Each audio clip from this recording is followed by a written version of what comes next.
In February of 1932, General Douglas MacArthur ordered all work on the most promising infantry rifle in America to stop. Not because it had failed a test, because the country could not afford the ammunition to replace the kind it already had. What followed was 40 years of fighting wars with a cartridge John Pedersen had already proven was the wrong one for the job, and an institutional silence about the man who had proven it.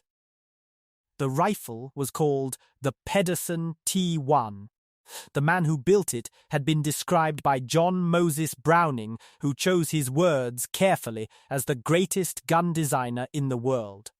Browning said this to Major General Julian Hatcher of Army Ordnance, a man with the credentials to evaluate the claim. It was not flattery. It was an assessment from the one American designer whose own record gave him the standing to make it. John Douglas Pedersen intended to break the German lines with massed infantry fire from men who had previously been constrained by the bolt's rate. The army paid Pedersen $50,000 for the rights and placed orders for over 100,000 devices. The armistice came in November of 1918. 65,000 devices had been built. The offensive was never launched. The devices were classified, then ordered destroyed. Pedersen went back to his bench. That quality, returning to the work without apparent bitterness, building the next thing with the same focus as the last, was what made him dangerous to ignore. In the early 1920s, he produced what he considered his most complete achievement. The toggle-lock semi-automatic rifle he developed was not simply a mechanism adapted to fire an existing cartridge. He had designed the rifle and its cartridge together as a single integrated system. The cartridge he built for it was designated the 276 Pedersen. Smaller and lighter than the 30-06 Springfield that American infantry had carried since 1906, it was purpose-designed for what a semi-automatic infantry rifle actually needed to do. Pedersen had studied what World War I's engagements actually looked like. Infantry combat occurred almost entirely inside 300 yards. What a rifle round needed at that distance was adequate terminal effect and enough velocity to matter, not the long-range performance of a cartridge originally engineered for deliberate aimed fire from a bolt action against targets at 500 yards and beyond. A soldier carrying the 276 could bring significantly more ammunition for the same carried weight. Recoil was lower, which had real consequences for a soldier's ability to place accurate follow-up shots in rapid semi-automatic fire, not on a range under controlled conditions, but across a full day of fighting in terrain that did not permit rest. The cartridge was built for the mission the army kept describing, not for the tradition it kept defending. The formal trials began in 1928 at Springfield Armory and ran through Aberdeen Proving Ground and Fort Benning into the early 1930s. 6 designers submitted rifles in 1929. 2 survived the serious phases of evaluation, the Pedersen T1 and the T3 Garand, built by John Garand, a Canadian-born designer working for the government at Springfield Armory. Both were chambered in the 276 Pedersen. Both used 10-round N block clips. The Army's lethality tests, which officers called, with the kind of dark institutional humor that evaluation boards develop, the pig board, conducted wounding tests on anesthetized animals at multiple ranges and calibers. The conclusion was consistent. There was no meaningful advantage for the 30-06 over the 276 at the combat ranges the infantry actually fought at. No compelling case could be made against the Pedersen round on terminal effectiveness grounds. Here is what the record also shows, because this story does not get simpler by leaving out the parts that complicate it. In the 1929 evaluation, the T3 Garand was rated superior to the Pedersen T1 E3. The Pedersen had documented mechanical problems, failure to feed, misfires, and broken parts. The Garand's gas-operated system was proving more durable under sustained heavy fire.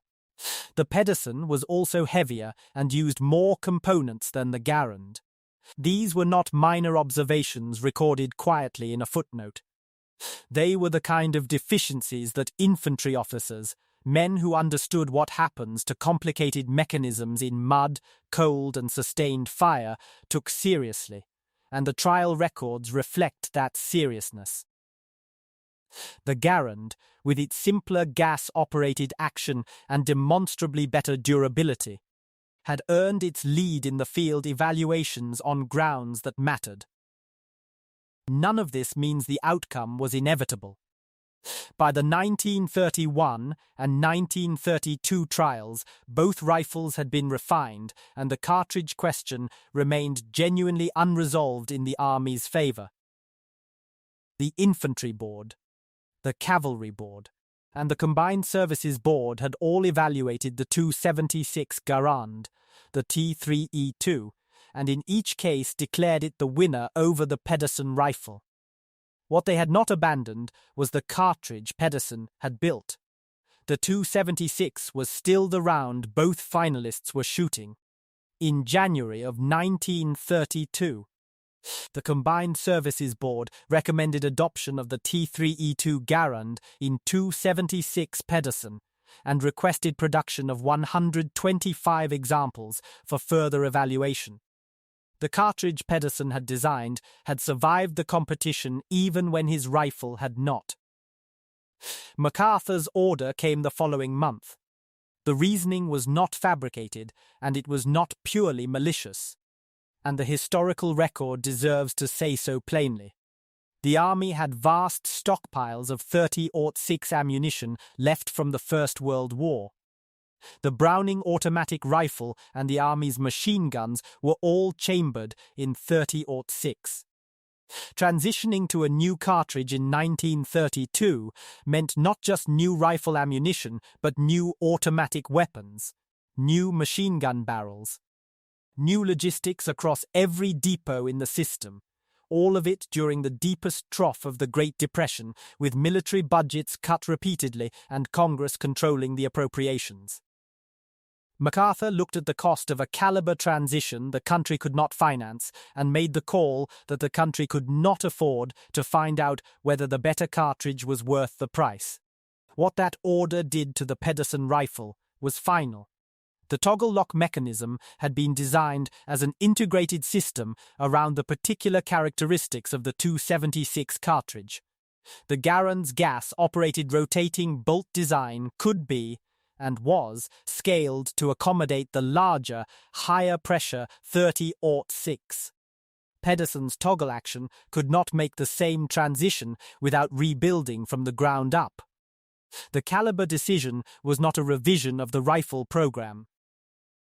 For the Pedersen T1, it was the end of it. The M1 Garand was formally adopted on the 3rd of August, 1933. John Pedersen received no contract, no compensation for the years of development, no advisory role, no consulting arrangement, no formal acknowledgement from the institution that his work had been meritorious.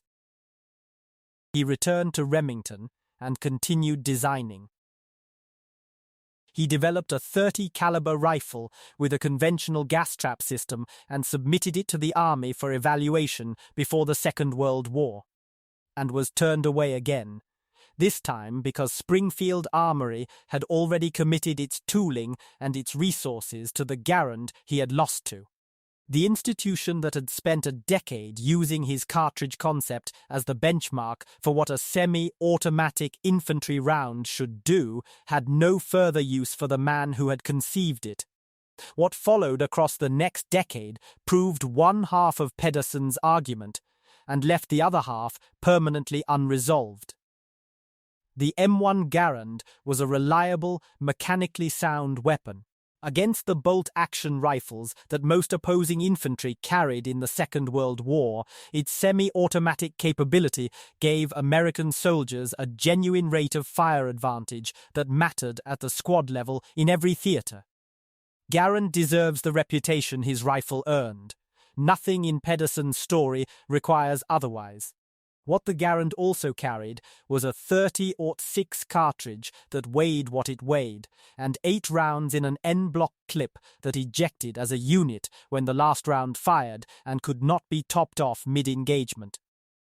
Veterans of the Pacific Theater described the distinctive metallic sound of the ejecting clip as something enemy soldiers had learned to recognize. The sound that announced an American rifleman was cycling a reload. Officers put it in after-action reports at multiple levels of command. The Army noted the ammunition weight as a logistics cost across every campaign the Pacific demanded. Supply lines running ammunition to island garrisons under active interdiction paid a real cost for every pound per round, multiplied across millions of rounds per campaign. Small arms analysts reviewing the lessons of World War II and Korea returned repeatedly to the same observation. The standard infantry rifle cartridge was heavier than the engagement distances required. They were describing, without naming it, the problem Pedersen had identified and proposed to solve on a bench at Springfield Armory more than a decade before the first American soldier set foot on Guadalcanal. The Army did not learn the lesson quickly. After Korea, the search for a new infantry rifle produced the M14, adopted in 1958. It was chambered in the 7.6 2x50 1mm NATO round, a cartridge negotiated partly to satisfy European allies who wanted interoperability and American officers not yet willing to relinquish a full power rifle round. It was still heavier than the .276 Pedersen, still calibrated for ranges where infantry combat rarely occurred, and it proved difficult to control in automatic fire, which was increasingly what the Army needed from its infantrymen in the conflicts it was now fighting. The M14 was in service for less than a decade as the primary American infantry weapon before the Army began replacing it. What replaced it was the M16. And the reason was Vietnam. Jungle combat at close range, sustained engagements rarely beyond 100 yards, supply lines stretched across terrain that made every pound of ammunition carried a direct decision about what a soldier could and could not sustain. The M16 chambered the 5.56 by 40 5mm cartridge.